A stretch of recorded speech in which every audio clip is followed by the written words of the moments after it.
My name is Keisha Lee.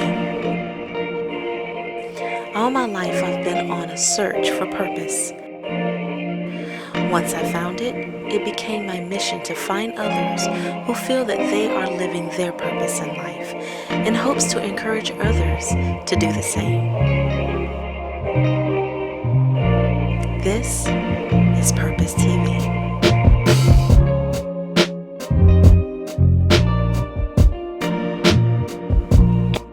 Sit back, relax, and enjoy the show.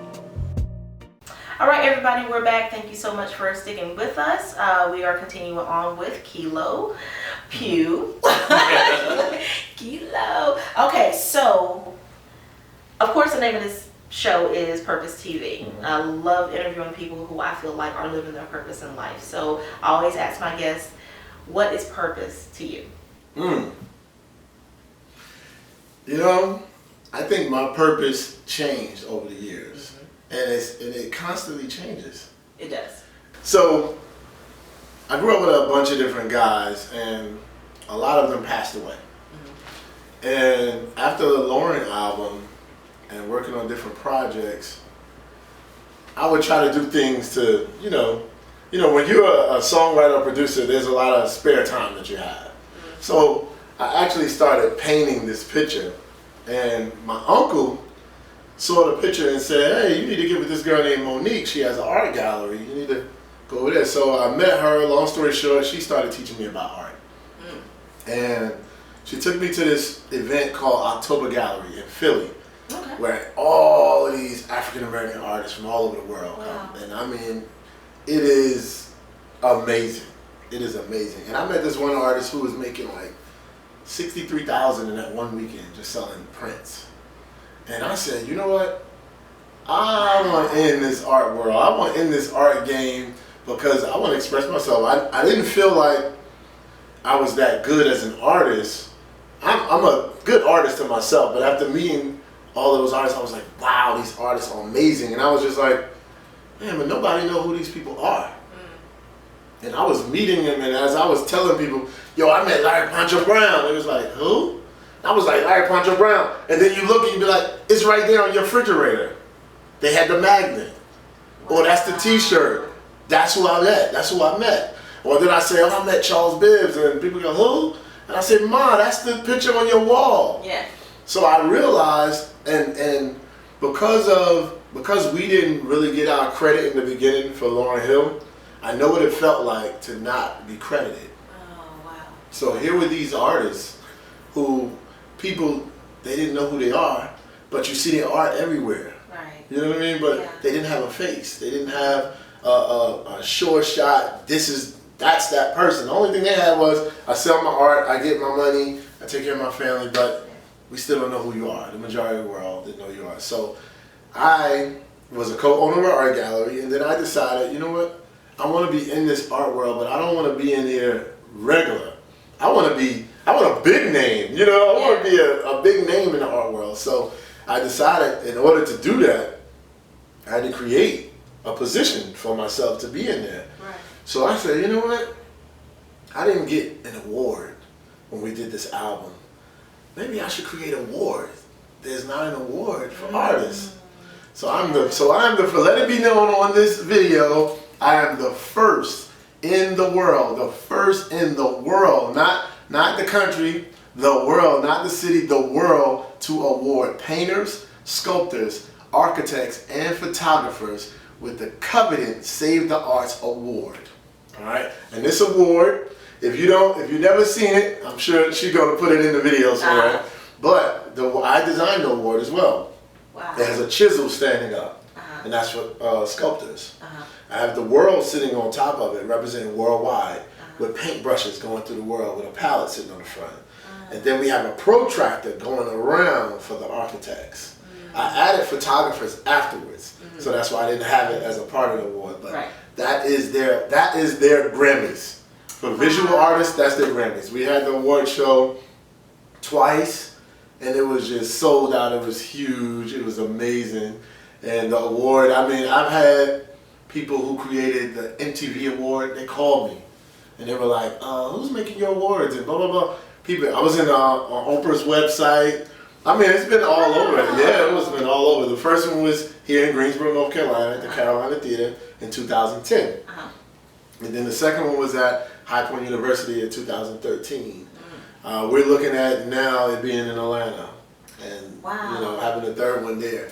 But it's been an amazing ride. Now, and I'm gonna use this to roll over to where I'm going next. But a lot of people say, "Why don't you do an award for the kids?" And I said, "Well, I really didn't want to do something for the kids because this is like the Grammys for visual artists. So I want people to work to get to this, platform."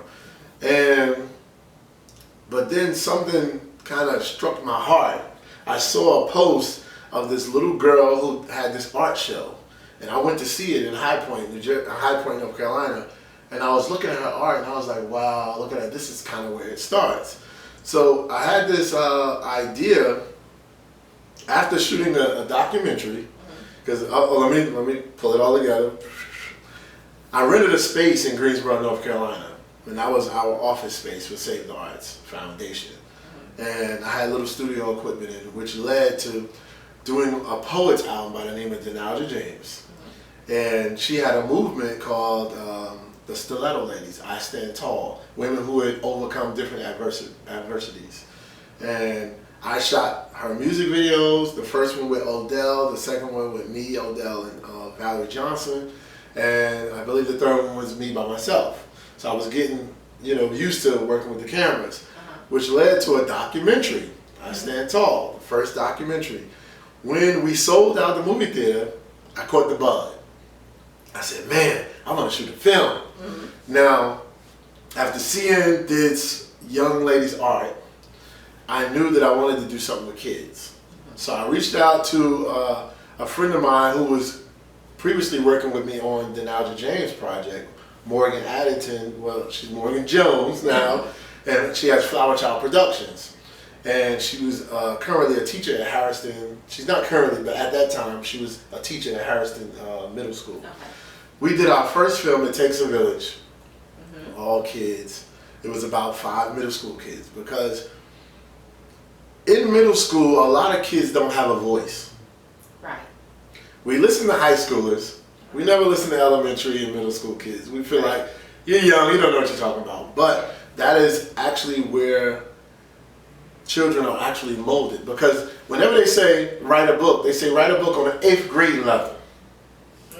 Because if an 8th grader could read it, the whole world could read it. You see what I'm saying? Yeah. When it comes to your sneakers and fashion, they cater to the middle school. Middle school are the kids that say, "Hey mom, could you buy me those sneakers?" High schoolers go buy them themselves because they have jobs most of the time. Right. But middle school keeps the music industry going, the fashion industry going. They keep a lot going. So to shoot a movie about middle school kids was amazing. And that led to 5 films. So it Takes a Village Part 1, It Takes a Village Part 2. We did a musical called Find My Way. We did a film called Twisted Love with, I didn't write that, Latika Carter wrote that one. And then there's a movie called Love's Hue, which is like a Love Jones. And it was just amazing, it was amazing. So I worked with, Save the Arts Foundation in connection with Flower Child Production did all the kid movies. The one adult movie was Kingdom Designer, which is Latika Carter. That was a collaboration. Love's Hue was purely a Save the Arts Foundation, a Save the Arts Films film. And now we're moving on to work on new stuff. I lead all of that to say that my purpose has become to deliver messages to generations to come after us.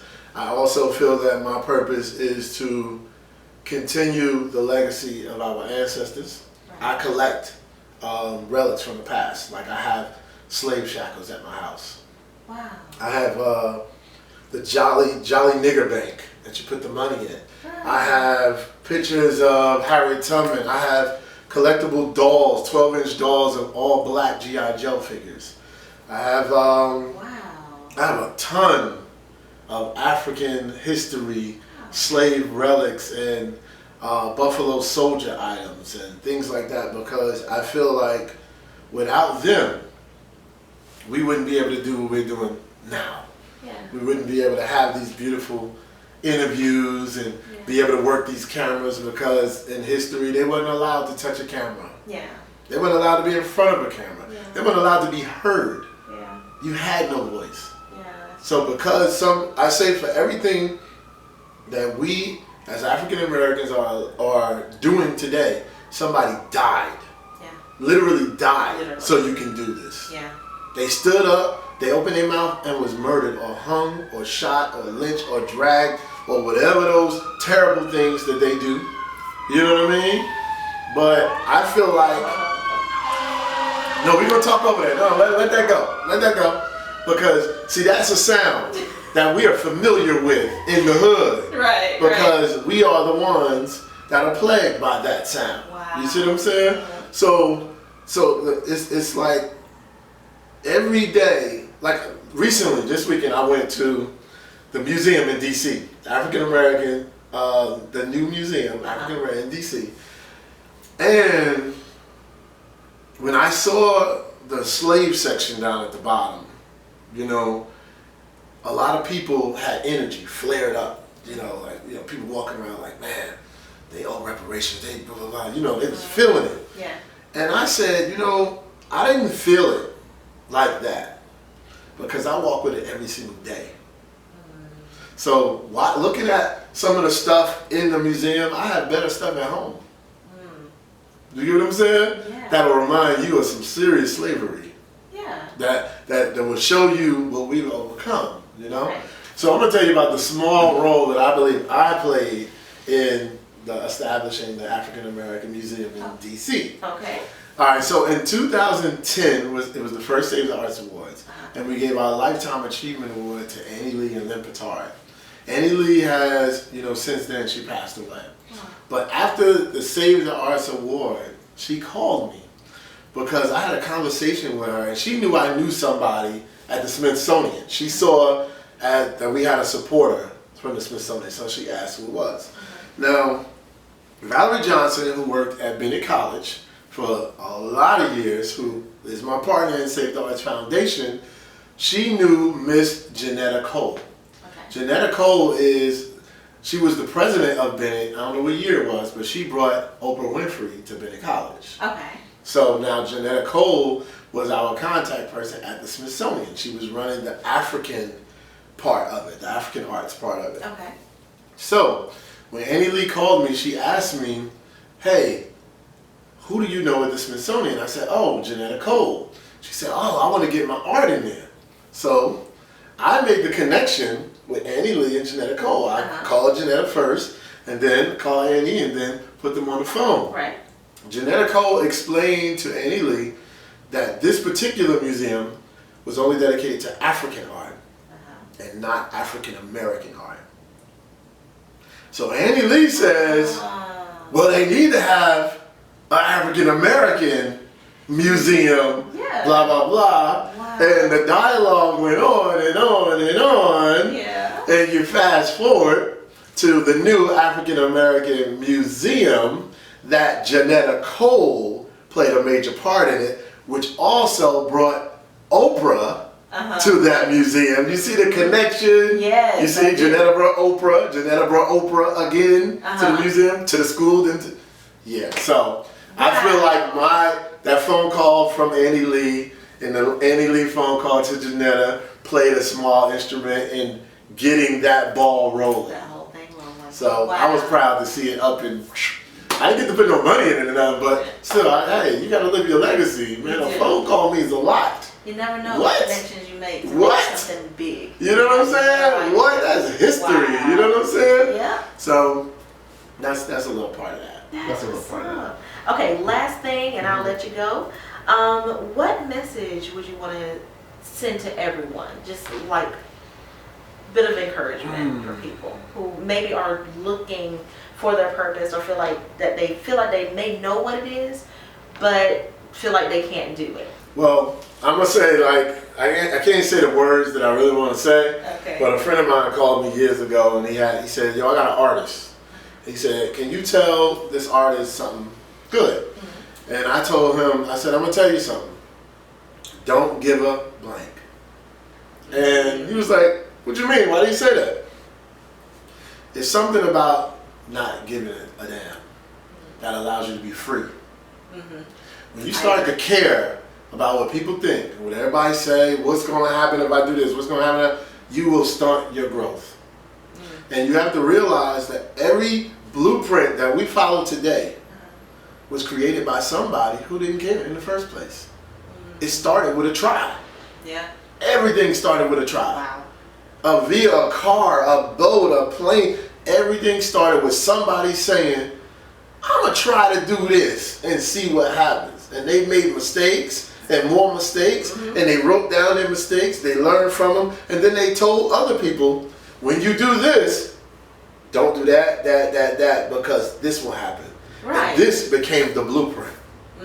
So now a lot of people are getting stuck with other people's blueprints instead of putting that to the side and creating your own thing. Try your own thing. Try it. You know what I mean? Yeah. And don't let fear get in your way. Go for it. You never know. You never know what you're going to amount, what any project is going to be. You never know what message is going to come across. You just never know. Just do it. Stop caring so much about everything else. Care more about what you're doing. That's it. That's the best thing. Thank That's you. purpose. You know what I'm saying? That's purpose. Yes, That's sir. it. Oh my God. All right. Well, thank you so much for being here, Kilo. It means so much for the relaunch of the show, for you to be my first guest. Boom, relaunch. Oh my gosh. I am so honored. Okay. Thank you guys so much for watching. Definitely tune in. We got a lot of stuff coming up. Definitely, how can people get in contact with you? We need to know that. The best way to get in contact with me is through Facebook, Rasheem Kilo Pugh on Facebook. That is it. That's it. That's it. I mean, Instagram is Rasheem Pugh, but Facebook is my go-to. That's what mine it is. too. You know what I mean? That's just it. Keep Keep it simple. Yeah, just Google me. You'll find me. Very good. Very it. good. Okay, everybody. Again, this is Keisha Lee with Purpose TV. Listen, always go for it. Go try, discover your purpose. Everyone has one. Listen, go for it. Go for your purpose. Find it, discover it, and don't let anybody stop you. We got one life. We got one chance to be the person that we are here today. Go for it. Discover your purpose. Find it. Do it. Tune in next time, and we got another person coming up really, really soon. I'll give you a preview on them next time, and thank you for watching. Bye.